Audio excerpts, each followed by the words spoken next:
Well, folks, it's good evening on Radio FM88 Australia. We're broadcasting on a Thursday, 17th of October, 2024.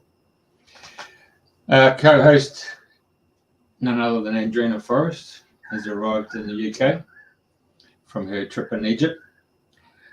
She went to A&E in UK hospital and was told that she's got pneumonia in both the lungs as a result of her trip to Egypt. Hence the reason we've made some adjustments. And guess what? You can see the lady sitting there. Name is Tricia McCormick. And we actually had her back in 2023. And at this time, she was coming live from New South Wales. Her forte is collecting herbs and making tinctures. But today, it's more about the fact that herbs, tinctures, and whether or not the body responds to those tinctures. Or alternatively, the herb, if you hold the herb in your hand, which is called Kinesiology. And so without further ado, I'm going to welcome Trish to the show. Good evening. Good evening, thank you. So in the background, I've got some trees, water to sort of give the feel of what you do, rummaging around Australia's bush. So since the 2023, must be close to 18 months since we last had you. How's it gone for you? Well, since then I've begun writing a book. It's about foraging. It's about finding the herbs in your own backyard, and so that's something to watch out for. They're medicinal purposes, and as Mother Nature provides anyway. So it's always good to look in your own backyard to see what she's got there. And so that's in the making, a book. All right. Oh, actually, just change the subject there because we're going to be talking about herbs and tinctures and kinesiology. Penning a book, putting it together. Let's start on that conversation. Are you using the Word program or using phone? I'm using a pen and paper at the moment. I'm right. Old school until I'm just collecting a lot of notes and photos, and then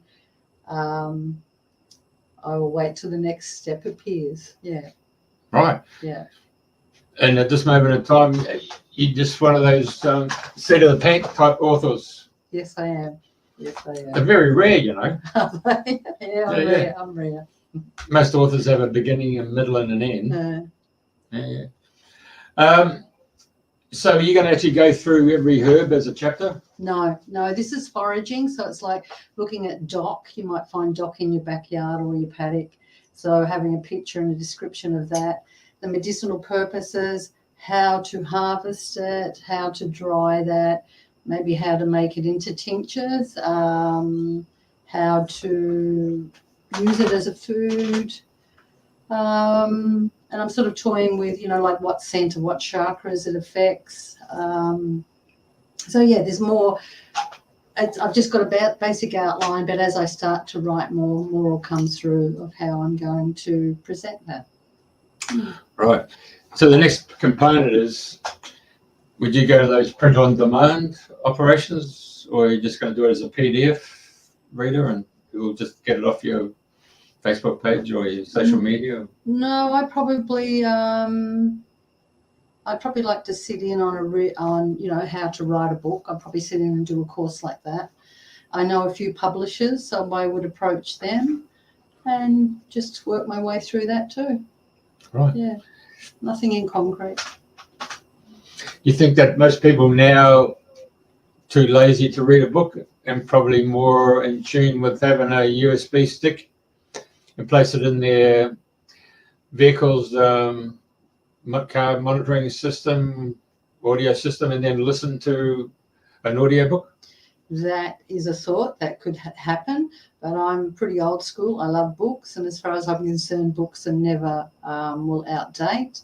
And I really find that the pictures, I had this dream, and it was really important to incorporate the pictures because it's explaining the herb, and some people need that visual to look at, and then they'll go, aha. So to explain it, auditory, people may not get the clear picture of it. Sure. Yeah. Right. So I know Australia is well known for its Australian bush flowers. Yes. So you're somehow next generation moving through Australia's bush essences, flowers, tinctures. Is that where we're going with this? No, not really, because it's not. This is what people would classify. What I'll be writing about is what people classify as a weed, but they do have medicinal purposes. So like the dandelion, certainly can make essences out of them.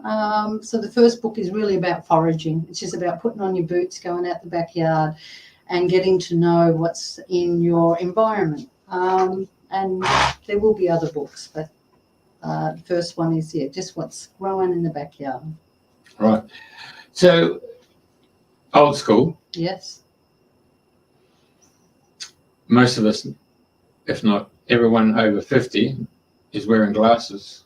Yes. So, you know how the traditional Word document that goes out on email is 10-point font? Would you be going to around 16? I haven't even thought about that, Jeff, at all. It'll be bigger than the labels on jars in the supermarket, put it that way. Oh, yeah, okay. Yeah. Well, I'm quite sure when this responses that we get, that'll be interesting to see what feedback we get. Yes. Yeah, bloody brilliant. Yeah, very good. All to do with Australia, or trip to New Zealand, or any Bali or something where you picked up similar foraging? Yeah, there's different plant life in Bali and, of course, New Zealand. Like I said, the first book will be here in Australia in our own backyard, and then see how that goes, because there will be more than one. There'll be definitely more than one. There'll be about 5 or 6. Oh, very good. Yeah. Okay. So you give me food for thought. Okay. Oh, yeah. Audiobooks. Okay. I'm making note. I'm taking mental note. I'm sure there's people there who wake up at 2 o'clock in the morning, can't get back to sleep, and they can put the headphones on and listen to your voice. Yeah. But I did meet someone that I used to teach yoga and meditation to, and I said something along those similar lines, and they said to me, Tricia, we do not want electrical, like computers and that in our bedrooms. We're old school too. We would like a CD. So there's potential for many things. Yeah, well, I don't take a mobile phone to the bedroom. I walk away from all that electronic stuff. Mind you, 15, 16 years ago, met this guy, Oliver. He came from Wiltshire, and his job was to receive the audio tapes from BBC Radio 4, where they did the radio plays. So his job was to go through the whole recording and take out the ums, the ahs, and any pregnant pauses, and just basically clean it up. That was all those years ago. I thought he was onto something then. Yeah. Right, so let's move on to what you hear. Do you want to start with kinesiology first or herbs? Because kinesiology does play a very important part on many fronts. Yeah? Yeah. Maybe if we disclose to people what kinesiology is. Okay, well, I can disclose the way I perceive it or how I introduce it to people. Kinesiology is like a biofeedback. For me, kinesiology, or our body, is like a computer. The body retains everything down to a cellular level. And it's like using a computer, knowing how to get that information out. So kinesiology is a way of tapping into that knowledge that's within the physical body. And as I said, physical, but it's also mentally, emotionally, etherically, the chakras. So it is a great tool. It is a fantastic tool. And talking about it, I had a session today with some students up in Brisbane, and I take my hat off to the student that was working on me, and we had a great result in the end. It's just amazing how the body responds, the information the body holds on to, and kinesiology is a great way to tap into that information, to release it if anything's holding you back from moving forward, whether it's emotional, whether it's mental, whether it's physical. So we're talking diagnostic tool. Yeah, yes, definitely. Yes. So I just had my vehicle in a Toyota for an annual service. Yes. So that's what basically you do. You're the human oil and service. Well, it is like having a service, yes. Oil and lube service. Yeah. Yeah. Yeah. So the game plan here, if I'm not mistaken, you get people to actually stand up. Yeah. Once again, kinesiology, I've watched it, it's grown, it's changed. I used to have people standing up, yes, and I'd use an arm as an indicator. So first of all, you do pre-checks, and the pre-checks of the meridians, the central and governing meridians, see that they're running. And you check for hydration, just so you're getting proper readings. And then you ask permission to work with that individual. So it's like you're speaking to that body, and then asking permission and then you're asking the body also, is it okay that you work with me, and is it okay that we do this work, and in a gentle manner. And of course, when you get the responses, I show the people the responses, what I'm looking for, and it's called a stronghold. Or you look for it, and that would be a yes with the arm out. You can't really see that. With the arm out. And then a no or an indicator is when the arm relaxes and goes beside the body. So they're the responses you're often looking for. And if there's a stressor online, well, the arm will tell you, and that's where you need to do the clearing work. Right. Yeah. Do you find, you mentioned, well, just exercise here on the show, you used your right hand. Yes. Is that your prominent hand? I'd say so. Yes. Yes. So when you're working with someone, you either choose their right or left, but you've naturally gone for the right. Yes. So you can use both. Sometimes that you do need to check up for both, and you'll know when to do that. But if I'm working with someone and they were standing, I'd have both their arms out, both their arms extended, so I'd be getting a true reading. Right. An unlocked muscle, yeah. So then you ask the questions. So I could have a locked muscle, and then ask this individual, what are their thoughts on snakes? And if they didn't like snakes, automatically the body would go unlock muscle, because then there was a stressor online. So then you could clear that memory or clear that, and then you check with the body, how does it want it to be cleared? Would it be bark flowers? Is it a colour? Is it a herb?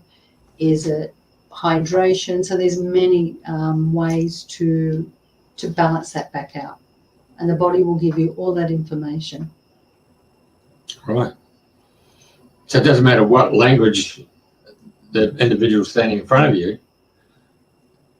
their common denominator is that their body is actually revealing the truth.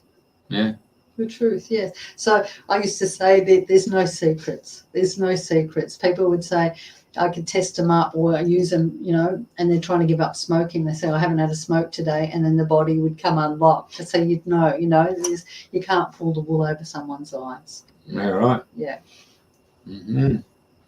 So now then, with well, I digress. In England, some 15 years ago, this lady asked me to hold a corn snake. Mm-hmm. Because the actual owner felt that there was something wrong with it. And so this lady who did muscle testing, kinesiology, and aromatherapy said, Jeff, hold the snake. Yeah, right, no problem. The lady then went off and got a whole lot of tinctures. Mm-hmm.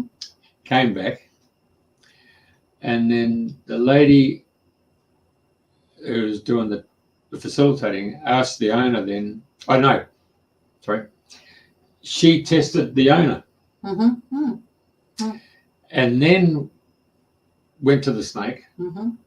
and asked the snake if it could be empathise with the owner of the snake. Mm-hmm. And so as a consequence, it was really interesting to watch how the snake was in this woman's hand while the facilitator was working with one of those hands there to do the, what's the name? And it found out that there was an issue. Mm-hmm. But the issue wasn't with the snake. It would be with the owner. Yeah. Animals will take on their owner's ailments, conditions, emotions. They're very, very compassionate, empathetic, and that's what they do. So I always, if there's an issue with an animal, I always go, it's the owner. But sometimes you've got to work gently through the animal to release it to the owner. Yeah. It's funny, amazing, isn't it? It is amazing. Yeah. Right, yeah. Yeah. Right, so with your herbs, Yes. are you still foraging and then, but you also grow herbs too, don't you? Yes, I do. All right. Yes. So then you pluck them, whatever you, Yeah, dehydrate them, Yes. whatever you do. Yeah. What do you do? Yeah, yes, you go find them and make sure if they're not grown at home, that they're not grown near pesticides or highways and things like that. And depending what stock you want, whether it's root stocks, whether it's leaves, whether it's flowers, you can dehydrate them. You can put them in a dehydrator. When I'm at my mum's, I use mum's combustion stove down the bottom, just slowly dehydrate them. Then you can dehydrate them naturally by hanging them up. So there's many ways to do that, but I suppose in this day and age, people want things faster. So, but I still like doing it the old ways. There's something about all that.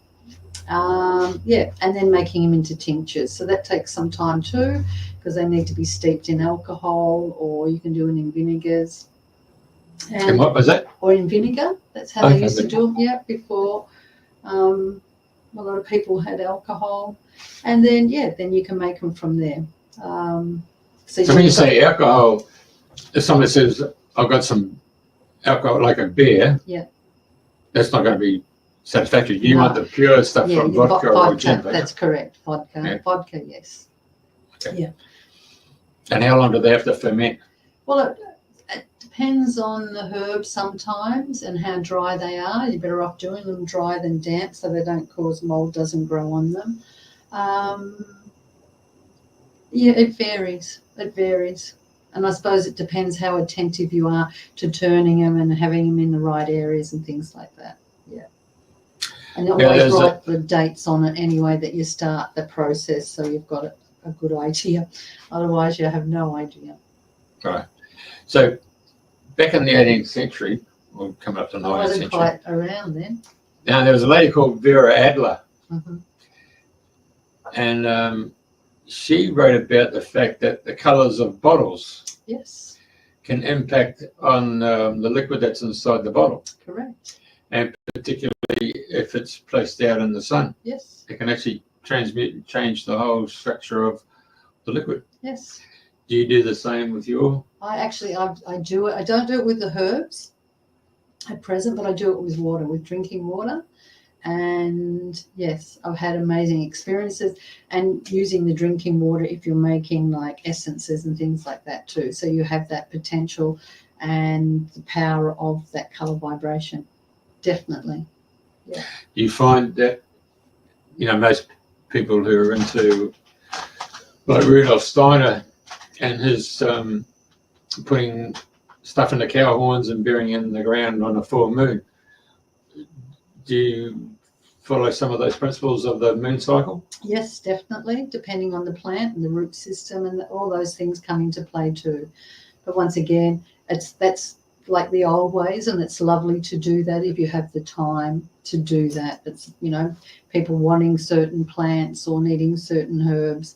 It's not always the way to go these days. So if you're working with the moon cycle, do you go with the waxing moon or the... Well, it's like when you plant your seeds, you plant the seeds on the new moon. It's like, you know, even subconsciously you want to plant new seeds.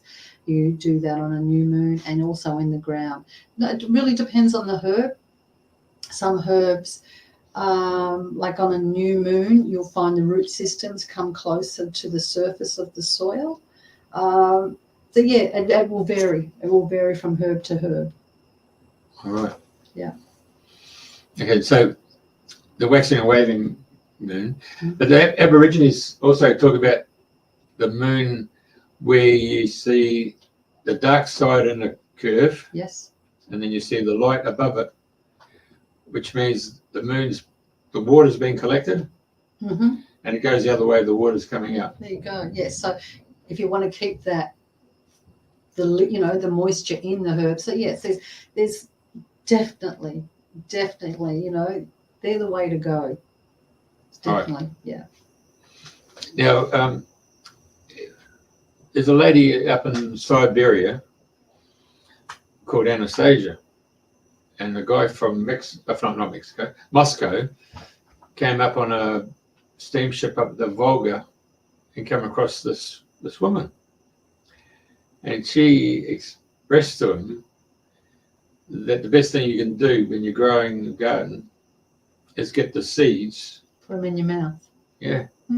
So then it's your DNA. So then when you're putting it in, so then that plant will grow to your DNA. Yeah, or that herb.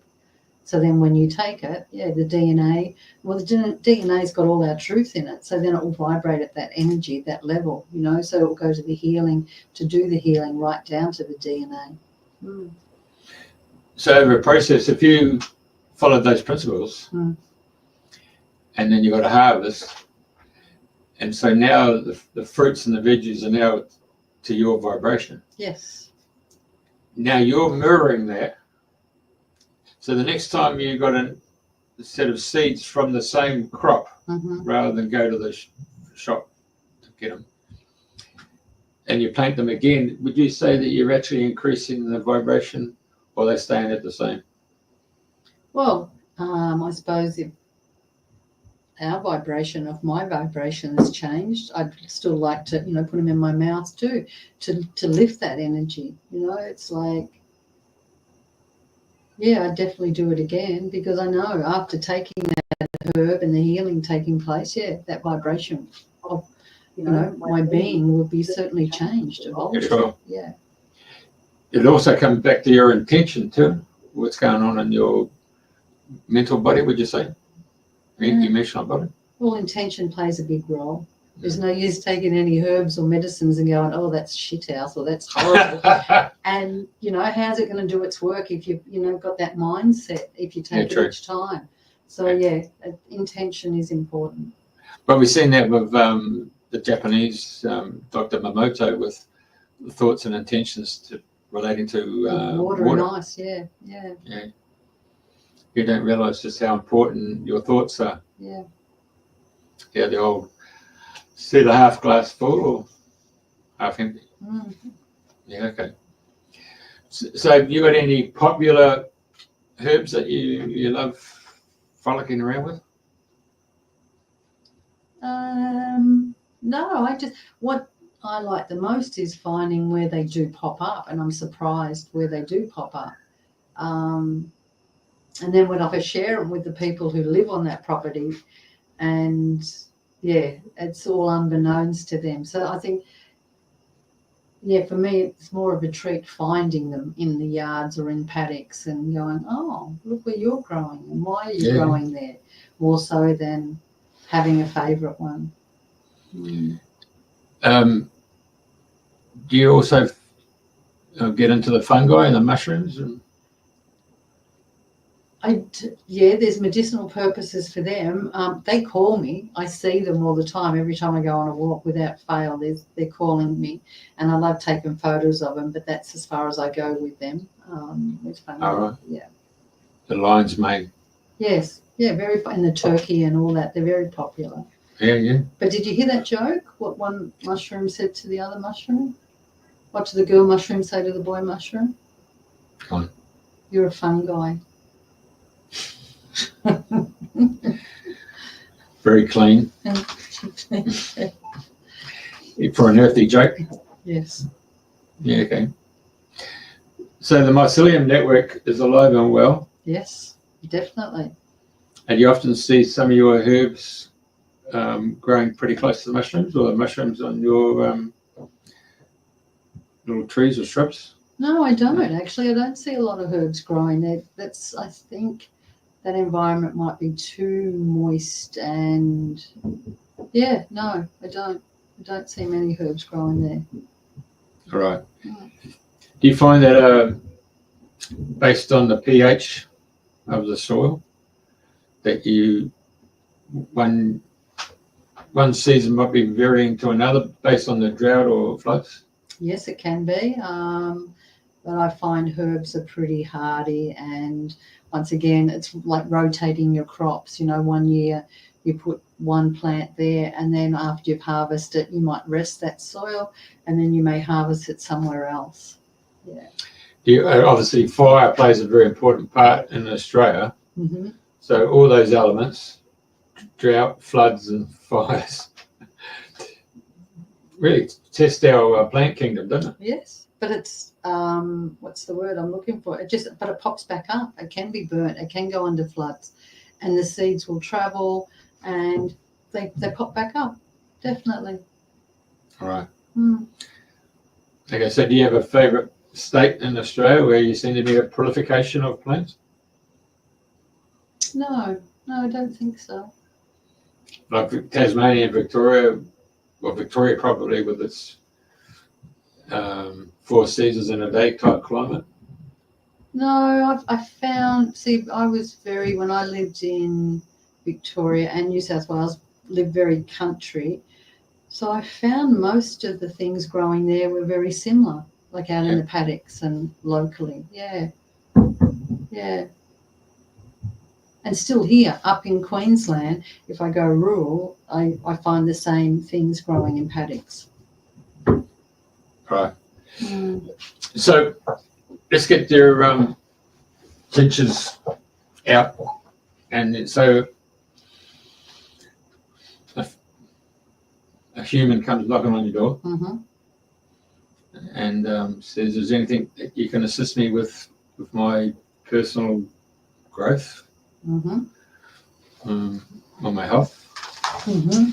So just talk us through how you would go. Okay, so if someone comes to me regarding their physical well-being, say they've got an ailment or a condition, what I do first of all, I do work with colour also. So I get them to select the colours, some colours, and that starts to tell me a story about them. I also test up with kinesiology, aromatherapy, and that also tells me a little bit more of a story. It's like a jigsaw, all these little bits start to come together. I also test up their bark flowers, and then that tells me what's going on from mentally and emotionally. I place them on the table. I do some healing to see what patterning has created that illness. And it can be generational. It can be present time. It can be a belief. It can be a thought process. It can be foods. So all those things are checked. And then at the end, once all that has been cleared, so really the session I do is about 45 minutes to an hour. But if I did all those individually, it'd be up to about 3 hours. So I've refined it down and nothing is overlooked. And then I test up for the herbs to see what herbs they're needing and go from there. So then I either blend them and then they take them, because we've done all the work. We've done all the clearing right down to a DNA and down to a cellular level. So then it's about bringing back the vitality to the organs and glands, or working right down to the DNA and restructuring that. Yeah. All right, so I actually put up some phone numbers there. Yes. Well, it's actually one phone number, Mm-hmm. this one for Australia, Mm-hmm. and the same number for overseas callers. Yes. So with modern Zoom, Yep. Skype, or Facebook, whatever, Telegram, Signal, do you find you get people now coming in from a remote spot? I mean, so when I say remote, you're the one who's remote. Yes. Everybody else is they can actually come to you remotely? They can, but I prefer hands-on. I much prefer to be in the energy of the individual. I feel it loses something for me. I know a lot of people do it, but once again, I prefer to have that one-on-one. Yeah. Most definitely. Now, you just moved up from New South Wales, Yes, I have. and you've just come up to the northern part of the Gold Coast, southern part of Brisbane. Yes. So you're very close to get onto the freeway. Yes. Do you go to people, or I could go to people, yes, and I've done that many times before. you That's do more so? convenient. Yeah. If it's going to take 3 hours, you take your whole kit and you become a travelling locum. Yes. Okay. Yes, the back seat of my car goes down and everything fits in lovely. All right. So do you ever find people ask, to the whole family? After you've worked with an individual once or twice, yes, then they see the benefits and they will ask, yes, definitely, to work with the family. Yeah. So you do the family individually? Yes. Or can you get... No, individually. I find, like when I was studying herbal medicine, I had to do 150 hours with a herbalist, and she would ask the clients if it was okay that I sit in on their consult. And of course, some said yes, some said no. But I remember there was a young boy, and I kept getting these sensations under my armpits, and I kept getting I was itchy. And so after he left, I spoke to the herbalist, and what we came up with was the parents were holding him back, and it was really irritating him, and it was getting under his skin. So in a sense, if I was to work with that boy, I'd have to work one-on-one to go through the parents. The parents wouldn't understand what he was feeling or thinking, or that they were irritating, and they might take it personally too. Whereas that's his journey, and so I'd like to work individually, so it's confidential. Well, but I was thinking that you had more lined up. Got their hands out. Boom, boom, boom. And you're going... Like dominoes. Yeah, and just saying, you guys are lactose intolerant or you're gluten intolerant. So you go through the whole family, boom, boom, and everybody can see. Well, you can, and kinesiology is really good for also doing that, testing up for allergies. So you can place the product on your navel and you can test, but also the body can be its own. You can place it on your navel, the body will go forward for yes, and it'll go backwards for no. So yes, it's saying this is okay for your body. If it goes backwards, no, it's not okay. And if it just stays neutral, well, there's no, you can have it, but it's not good or not bad for you. Yeah. This one's totally out of left field. Okay. All right, question. Now, this guy, David Phillips, is Australia's #1 engram expert. Right. So it talks about 9 different personalities. Yes. And each personality has got 3 aspects to them. So it goes 1 to 9. So a 3, 6 and 9 are the 3 components. Yep.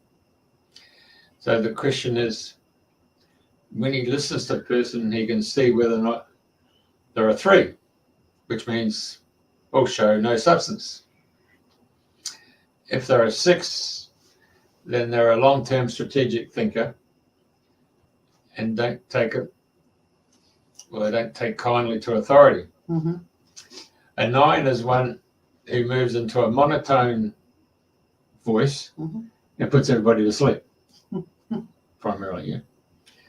So 7 is someone who's very creative and requires facilities where they don't have to work 9 to 5, but they could come in at 2 o'clock in the afternoon and go to 10 o'clock at night, or they could come in at 10 o'clock at night and leave at 8 o'clock in the morning. But they bring their dog or cat or their fish bowl. Yeah, very creative. No walls as such. But then you go to a 5. and a 5 requires a security card. And wherever you go, you've got to go through and hit the key card to go from one room to another. It's all compartmentized. So primarily what I'm referring to is that if you've got a business that's creative, you can't have a 5 because they won't too introverted. Yeah. A convoluted process of getting to the answers. So his role is to go and find out people who can match up with the business structure and the strategy. Yes. Now I'm moving across to kinesiology. Yes. And can you probably do the same where you do the chairman of the board, the CEO, the chief financial officer, the marketing manager, and the downstreams, just to see whether the body's going to tell you whether these are the right people for this business? Yes, definitely. Yeah. Yeah. Or is that in the, is this, because the potential, definitely, because the body doesn't, there's no secrets, the body doesn't hide anything. So, you could test all that up. Right. So in business is all about relationships. And so too is life. So when you're doing the family, that's going to be an interesting combination of whether some have an affinity with each other, or whether opposites attract, or whether there's conflict. Which happens in all families, doesn't it? One way or another. So if someone's listening to us who's from a dating app, they can actually seek your services. And find their right partner. Yeah. Complementary or opposites? No, you wouldn't be doing that. You'd be more looking at clearing energy so they could bring in the right person, not going, okay, I want to date this person. Is she going to be the right one for me? No. But it could be a good marketing strategy. No, I wouldn't. Yeah. I wouldn't work like that because, I'm more into the health and well-being and people living, a good life. Yeah. Well, marriage is about being healthy.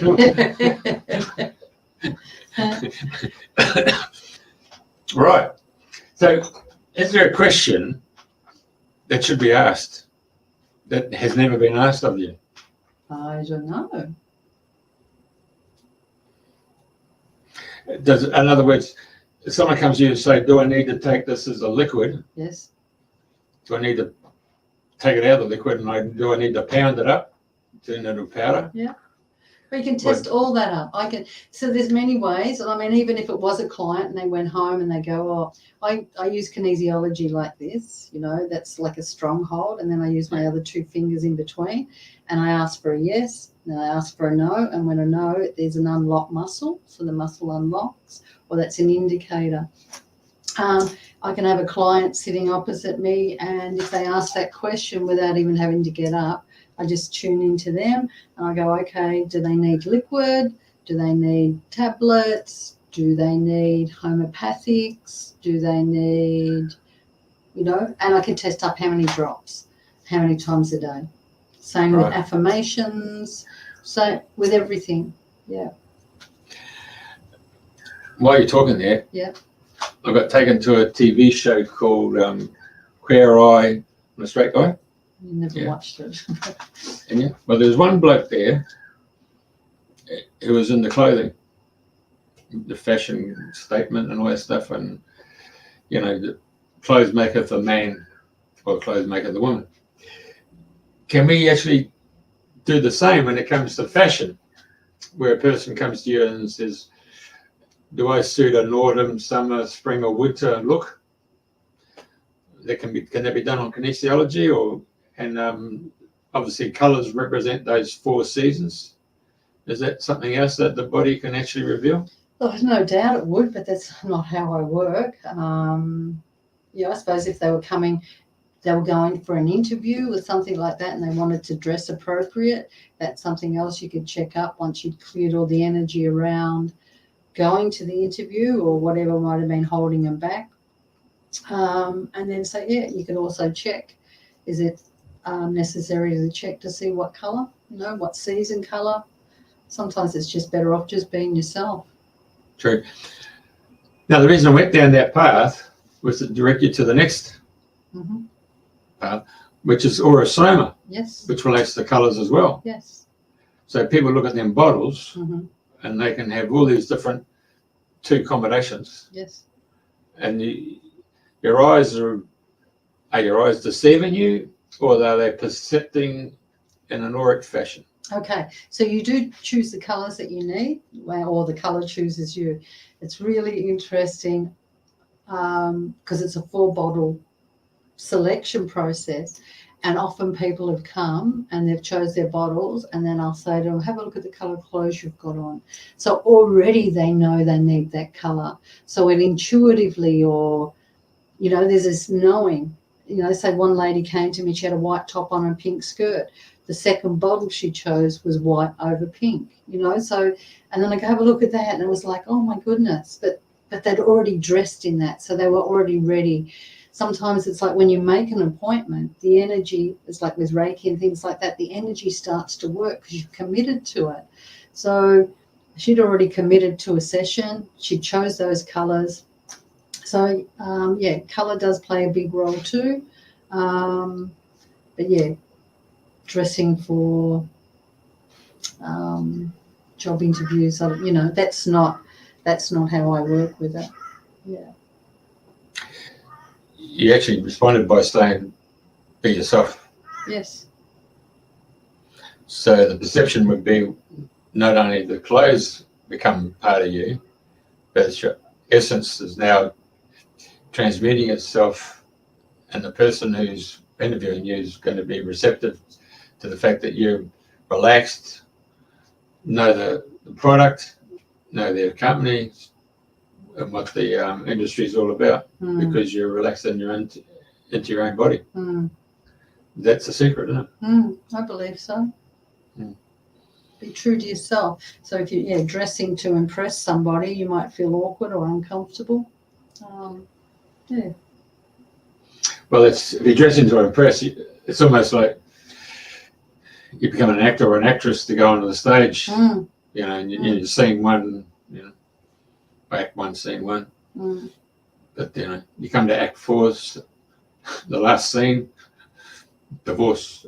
I was thinking more because you haven't been true to yourself. That's right, Romeo and Juliet. Yeah. Influences from the family. So the question of money, how do you put that together for someone coming knocking on your door? The cost, is that what you're... Well, I know this. It's very awkward to say to someone, you're going to be with me for 3 hours. People wouldn't believe that you're going to be with you for 3 hours. No. It'd be 1 to 2 hours. Yeah. I always charge for the hour. If it goes over the hour, that's fine. And because I want to make sure the work's done, it's not like you can go, okay, look, we've got to put a Band-Aid on that. We haven't finished it.